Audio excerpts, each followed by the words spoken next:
Quelle monnaie acheter en récession économique? Dans cette vidéo, vous allez découvrir le comportement habituel des agents économiques en récession économique majeure, les devises les plus performantes sur le marché des changes depuis 50 ans en période de récession économique, la probabilité actuelle d'une récession et bien sûr, mon choix de la monnaie la plus performante à acheter en récession. Bienvenue au Fast and Forex de ce mercredi 21 décembre 2022.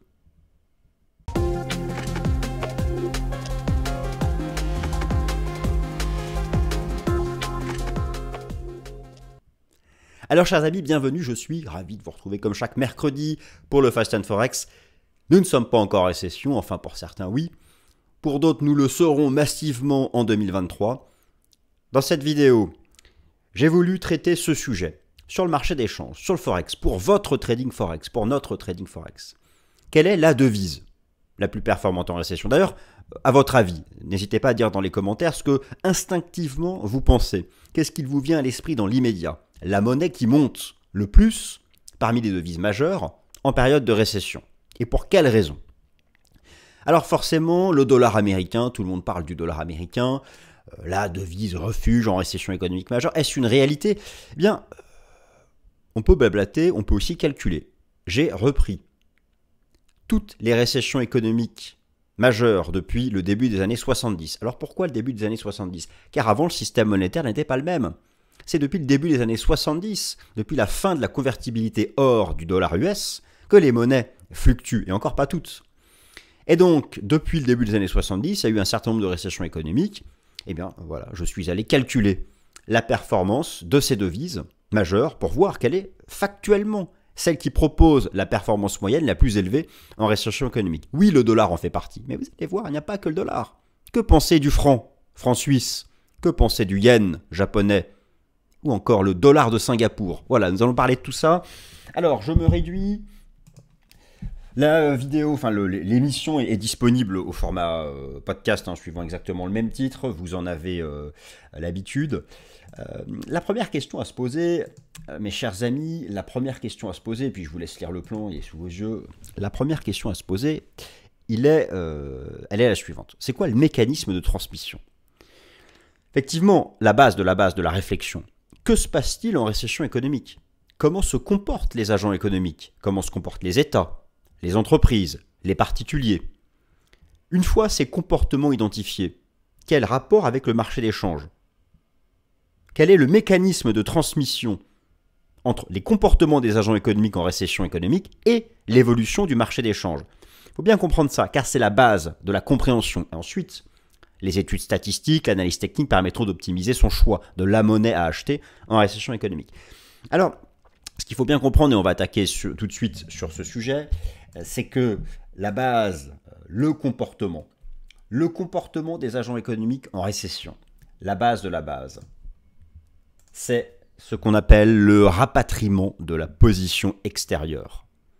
En récession économique, que ce soit les entreprises, les États ou même les particuliers, mais concentrons-nous sur ce qui compte vraiment, les États et les entreprises, en termes d'impact sur le marché des changes naturellement, c'est le rapatriement des investissements étrangers, de ce qu'on appelle la position extérieure. Rappelez-vous par exemple, prenez la Grande Dépression des années 30, qu'est-ce qui a enfoncé l'Allemagne et l'Autriche en premier dans une Grande Dépression?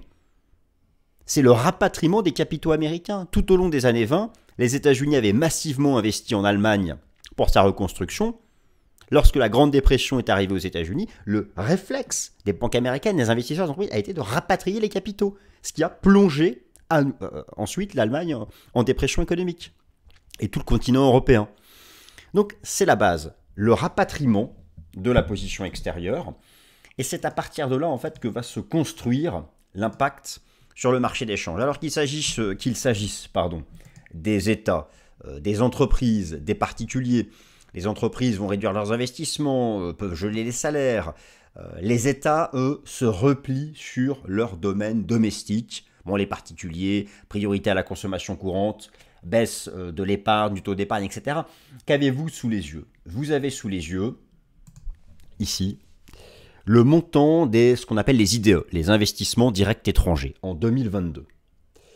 On se pose la question pourquoi en période de récession, le dollar est toujours leader.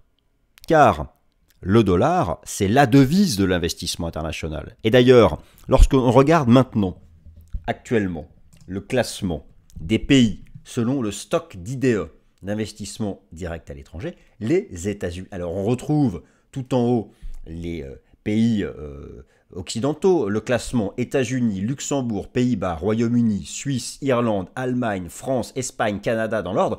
Mais regardez le poids écrasant des États-Unis dans les IDE.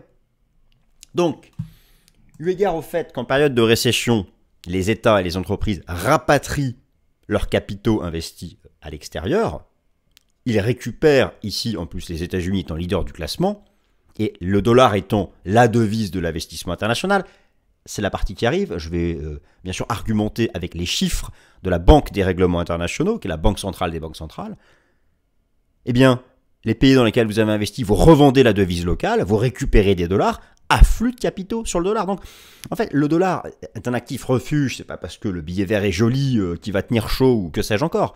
Ce sont des purs mécanismes de transmission par les flux de capitaux. On récupère ces billes, ça recrée un flux d'achat sur le dollar américain.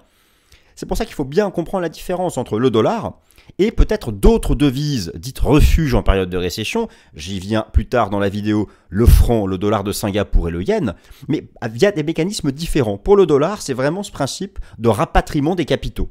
C'est comme ça que se comportent les agents économiques majeurs en période de récession. Alors oui, effectivement, le dollar US est leader du Forex en période de récession, car le dollar est de très loin la devise numéro 1 sur le marché des changes.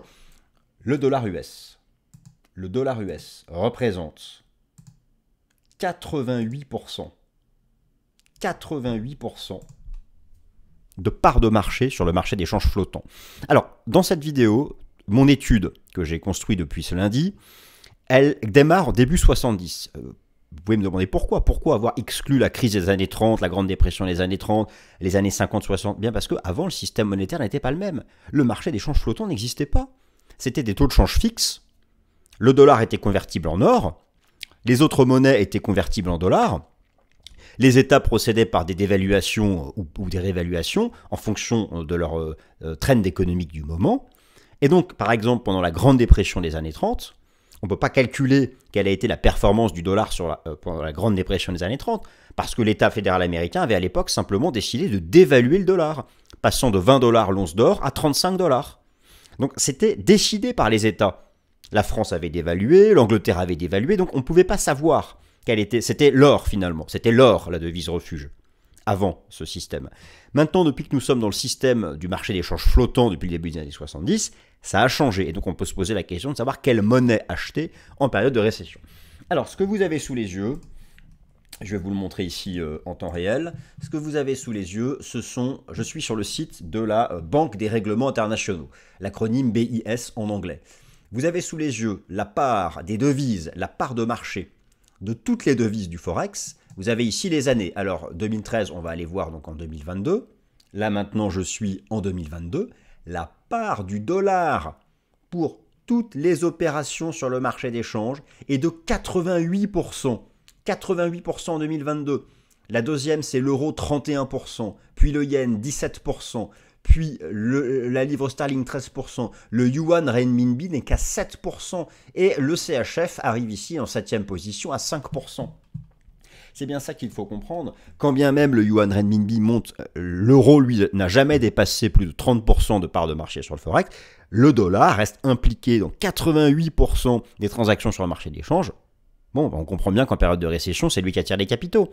Par ce principe de rapatriement de ce que les économistes appellent la position extérieure, pour faire beau, pour faire intelligent. Bon, en fait, ces investissements à l'étranger, quoi. Et en plus de ça, les États-Unis étant encore leaders dans le classement des IDE, voilà, tout s'explique. Donc pour le dollar, il y a une logique.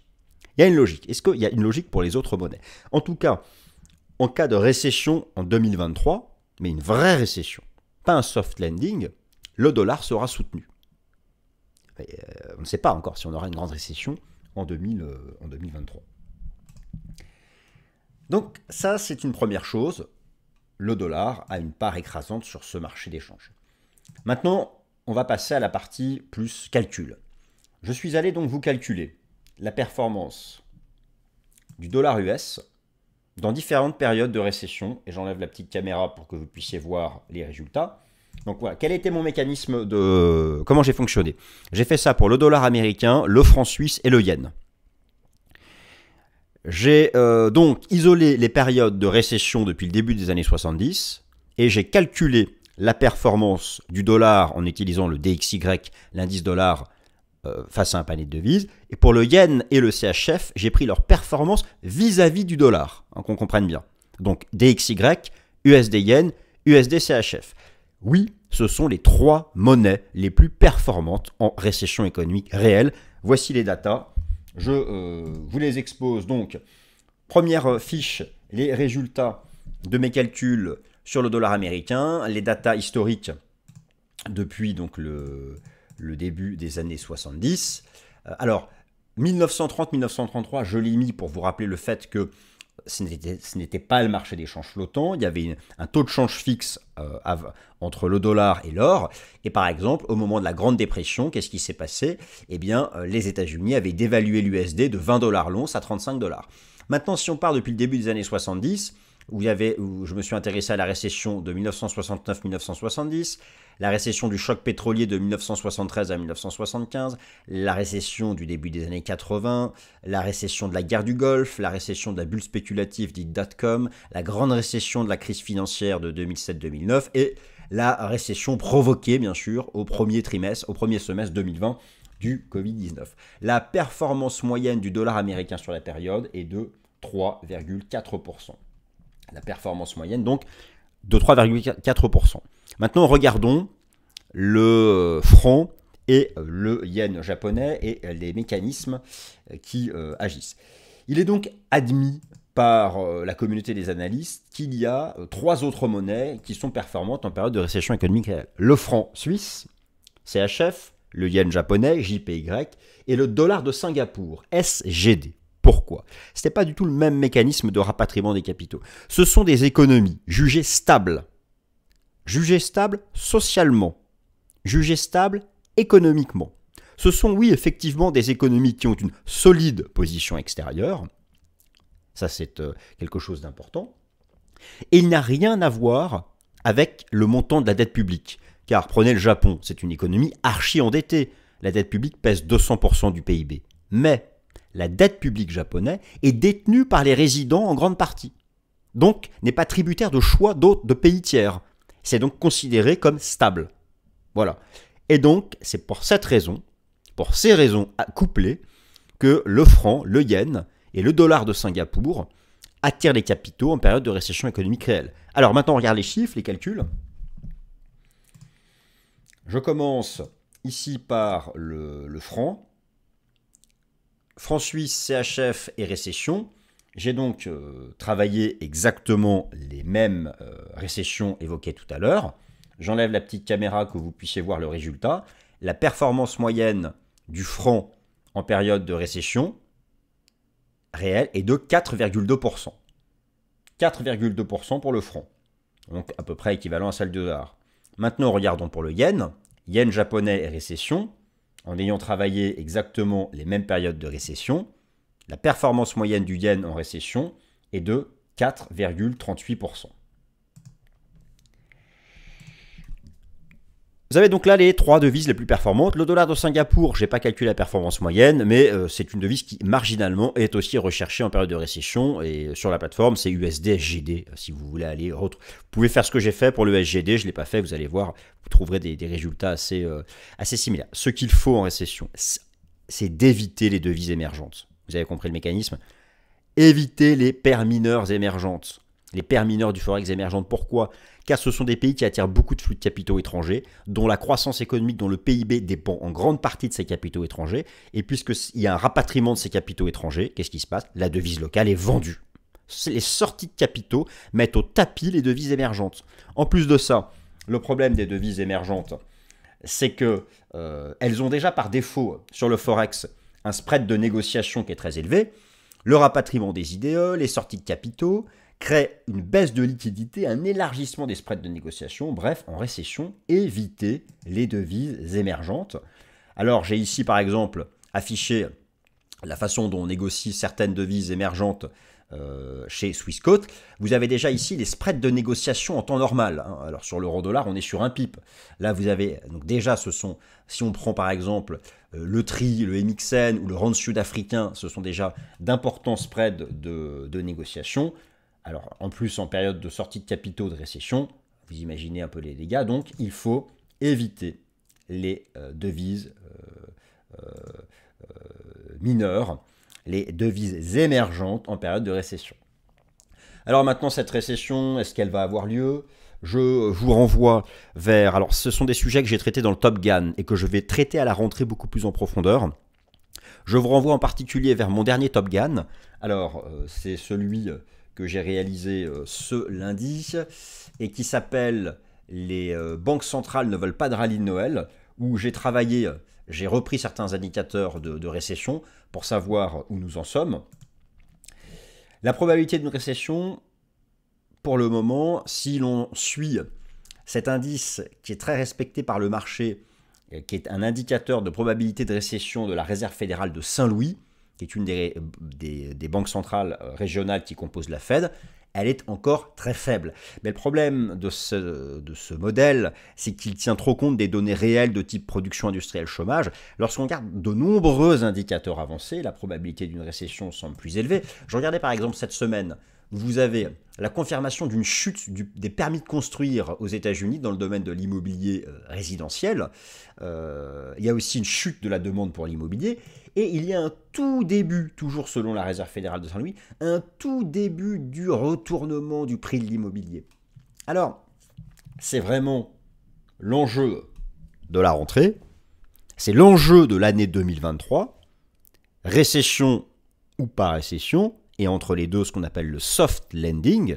En tout cas, dans le cas de figure d'une récession réelle, marquée donc, avec une année avec une croissance économique négative ou au moins un semestre négatif ou 3 trimestres consécutifs, eh bien vous verrez, le franc, le yen et le dollar américain seront des devises en hausse sur le marché d'échange. Voilà mes amis, j'espère que cette vidéo vous a plu. Si c'est le cas, n'hésitez pas à vous abonner, c'est vraiment ce qui nous aide. Et puis, je vous souhaite à toutes et à tous un joyeux Noël en famille, j'espère. Merci à tous.